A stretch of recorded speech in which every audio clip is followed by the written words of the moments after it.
syahadat. Apa maknanya syahadat? Aku bersaksi gitu ya, bahwa Anda kapan menyaksikan Tuhan? Ayo sudah, kayak bikin pernah menyaksikan Tuhan? Orang yang yakin ada Tuhan, dia tidak akan bisa membuktikan adanya Tuhan. Dan orang yang tidak percaya Tuhan juga tidak bisa membuktikan bahwa Tuhan tidak ada. Sama-sama 50-50. Ya, apple to apple. Bahasa sekarang namanya apple to apple. Jadi artinya, udah kita sholat lagi. Bapak Ibu sekalian, siapa di sini yang bisa melihat sholat? Sholat bisa dilihat nggak?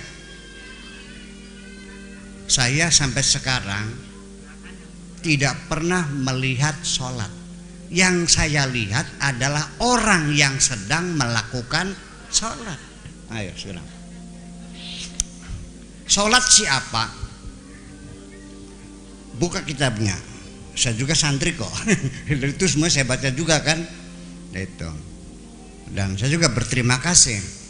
As-salatu af'alun wa aqwalun muftatahatun bitakbir wa muhtatamatun bit taslim. Setuju? Betul begitu. Salat adalah perkataan dan perbuatan diawali dengan takbir dan ditutup dengan oke. Definisi semacam itu saya nanya. Ada seorang mubaligh, takbir. Takbir. Saudara-saudara sekalian, kapal udara di talian, kaditu kadinya wong pitu wong sanga muter-muter ngomong semacam gitu. Udah segitu saja. Akhirul kalam. Wassalamualaikum warahmatullahi wabarakatuh. Salat bukan tuh. Tadi takbir dulu, terus muter-muter ngomong macam-macam. Akhirnya assalamualaikum. Salat bukan? Ajak keder. Ruwet sih lama. Ya, iya. Ini begini, saya memaklumi kalau orang belum ketemu dengan saya berulang-ulang, belum 30 kali, masih durung paham nih pikirannya kita. Tapi wis paham mah nyaman kok ya enggak? Iya, saya buka aja YouTube-nya yang sering. Pikiran saya sederhana dan bisa dijangkau oleh semua orang kok. Ya kan begitu? Jadi asyhadu itu bukan bersaksi. Di situ kita menyatakan keyakinan hati saya yang sedalam-dalamnya berdasarkan bukti-bukti, berdasarkan alasan-alasan, kan gitu. Berdasarkan dalil-dalil yang kuat bahwa Tuhan itu hanya Allah saja. Asyhadu alla ilaha illallah. Kenapa saya mengatakan menyatakan? Karena syahadat itu artinya sertifikasi. Syahadat itu kalau kita sekolah dapat namanya syahadah. Bahasa sini namanya ijazah. Itu syahadah namanya. Nah, orang kalau mati di pertempuran namanya mati syahid. Bintang situ namanya asyhadu. Ya kan? Kalau kita mendalil hukum mubtada khobar, dalilnya namanya apa? Syahid. Betul enggak? Bahwa fa'il itu marfu, wasyahidu qala Muhammadun huwa ibnu Maliki dan sebagainya itu syahid. Jamannya syawahid. Kalau syahidun jamannya syuhada. Nah, orang yang menyaksikan musyahadah. Jadi makna syahadah itu adalah suatu pernyataan, menyatakan berdasarkan dalil, berdasarkan bukti yang kuat. Betul enggak? Bahwa Tuhan itu hanya Allah saja. Yang lain mah bukan Tuhan, yang Tuhan saja. Tuhan yang asli hanya Allah. Makanya maknanya dalam pengajian la ilaha oranana pangeran ai al ma'budu bil haqqi, yang sebenarnya kan gitu. Iya. Yang lain Tuhan juga, tapi bukan Tuhan yang sebenarnya. Yang sebenarnya hanya Allah. Itu makanya mana? Karena isim nyalanya nggak ada di sini. La ilaha kan nggak ada khobarnya. Itu makanya. Jadi kita tidak semata-mata hanya pemikiran filosofis, kita juga berdasarkan nahwunya, sorofnya, balaghahnya, mantiknya, semua punya alasan. Makanya itulah sebabnya maka dialog mesti dibuka semuanya. Tetapi akhirnya kita kembali lagi bahwa pada akhirnya ketika ada perbedaan pendapat, pertengkaran, silahkan, dan nanti di penghujungnya tidak mesti harus sama. Saya juga tidak maksa. Kalau ada orang meyakini bahwa barang siapa yang mengatakan la ilaha illallah dakhalal jannah, sampai setiap tahlil Allahumma ja'al akhirau kalamina la ilaha illallah, karena diyakini kalau kita mengucapkan terakhir la ilaha illallah les manjing surga. Silahkan, saya enggak ini. Cuman otak saya tidak menerima bahwa surga dibayar hanya dengan ucapan.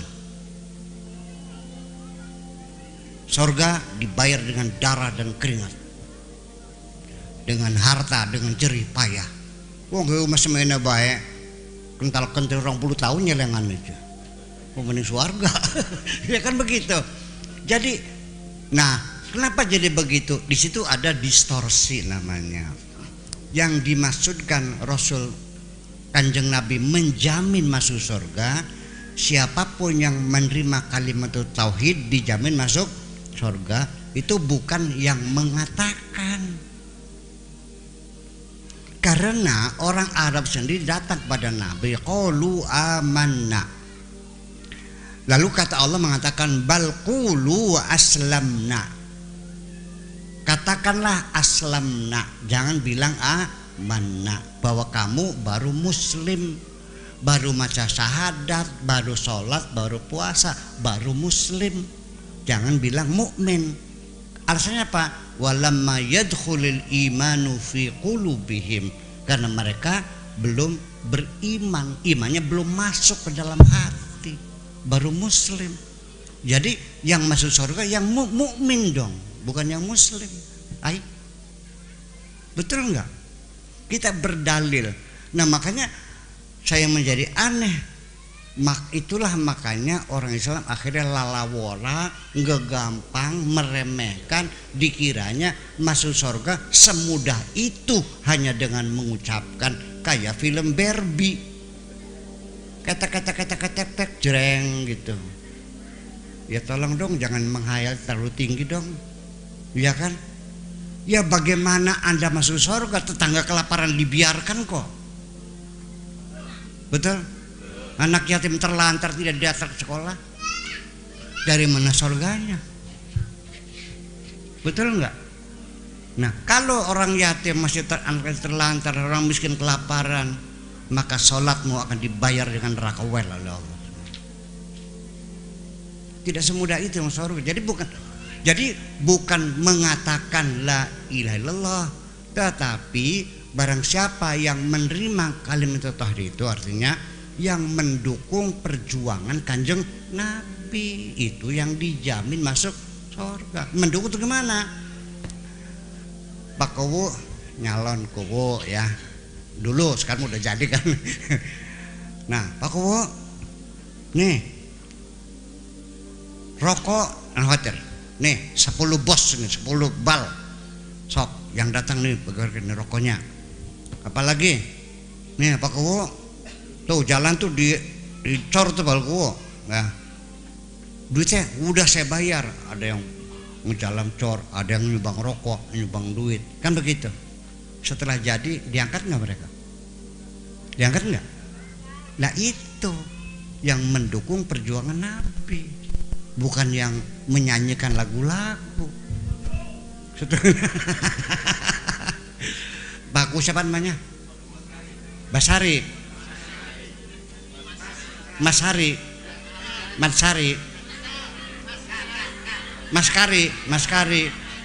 Jadi yang diangkat jadi lebeh, jadi kliwon, itu bukan yang bernyanyi mas kari, bukan begitu. Sing metu duite. Contoh ini makan, masuk akal kan nih? Itu bukan yang menyanyi-nyanyi, bukan. Tetapi saya tidak mau menyalahkan, mangga berdoalah Allah majal akhir kalamina la ilaha illallah, minta kira-kira ucap. Ya mangga itu mah. Lalu masuk surga enggak tahu, saya juga enggak yakin kok. Saya tidak yakin masuk surga kok. Masih meremang-remang bulu roma saya. Dan dipaksa bakal kiai gampang menjeng surga nih konon. 11 12 kalau saya konok. Sama saja. Ya, dosa kita sama-sama banyaknya. Jadi yang dijamin masuk surga itu adalah yang mendukung perjuangan Kanjeng Nabi. Hai Abu Bakar, ini perang sudah 80 kali Nabi perang selama 10 tahun di Madinah. 80 kali, hampir tiap bulan perang. Kalau perang dananya habis nggak nih? Menghabiskan nggak? Kehabisan dana. Abu Bakar nyumbangkan nih, berapa kau nyumbang? Ya Rasulullah, ambil seperempat hartaku, silakan kau ambil untuk biaya perang. Oke, terima kasih. Umar, berapa kamu nyumbang padaku? Nih yang dijamin masuk surga nih, yang seperti ini. Kata Sayyidina Umarnya, Rasulullah bagi dua, 50-50. Tuh ada onta 200, sok yang 100 buat engkau untuk biaya perang. Itu yang dijamin masuk surga, betul enggak? Utsman, kamu berapa? Ya Rasulullah, tolong dihitung ontanya berapa yang diperlukan, pedang berapa, tombak berapa, panah berapa, tak bayar kabeh kita. Itu yang dijamin masuk surga. Dudu sing gede kayak siram kono kalesan. Sedekah. Ya iya, udah gede. Gimana? Memang surga dibayar karo gede persen. Ya kan mah surga gede karena. Oke, saya kira seperti itu. Jadi artinya kita jangan terlalu menjual karcis surga terlalu murah lah. Ya kan, yang prihatin apalagi itu. Kanjeng Nabi dengerin. Orang yang hatinya menyimpan rasa sombong sebesar atom, kata Nabi, jangan bermimpi engkau masuk surga. Dijamin gak bakal masuk surga orang yang hatinya menyimpan kesombongan.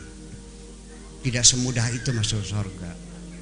La yadkhulu ahadukumul jannata man kana fi qalbihi mithqalu habbatin minal kibriya. Dijamin gak bakal masuk surga orang yang hatinya menyimpan kesombongan. Ibu-ibu pengen masuk surga nggak bu? Ada sombongnya nggak? Pernah masuk surga belum? Kan boro-boro. Iblis itu sudah ada di dalam surga, gara-gara sombong diusir lagi kok. Sombongnya segede apa? Segede upil. Hanya karena dia merasa lebih baik dari Adam. Ana khairum minhu, diusir lagi. Barang ning kene kadir cungur nembe nongol semono bae madene bocah pesek. Sobut ke tuku kacamata keding apa nih melorot beli kacamata. Baru punya hidung mancung segitu saja sudah sombong. Bayangkan, jadi kita mawas diri sajalah. Saya tidak menakut-nakuti ya, tetapi kita ngajak mawas diri sing hati-hati. Ayo aja gerasa gurusu, tidak semudah itu. Tidak semudah itu. Cobalah kita evaluasi, sok itu ngajak kira-kira congor makanan di pantas beli manjing suarga. Ya kan, saya juga merasakan saya yang tahu dosa saya. Mungkin sampai lihat dari luar, ya, tapi Allah tahu semua kok. Keterga kita korosira kok 11-12 iya kan? Ya, yang banyak minta ampun sama Allah Subhanahu wa taala.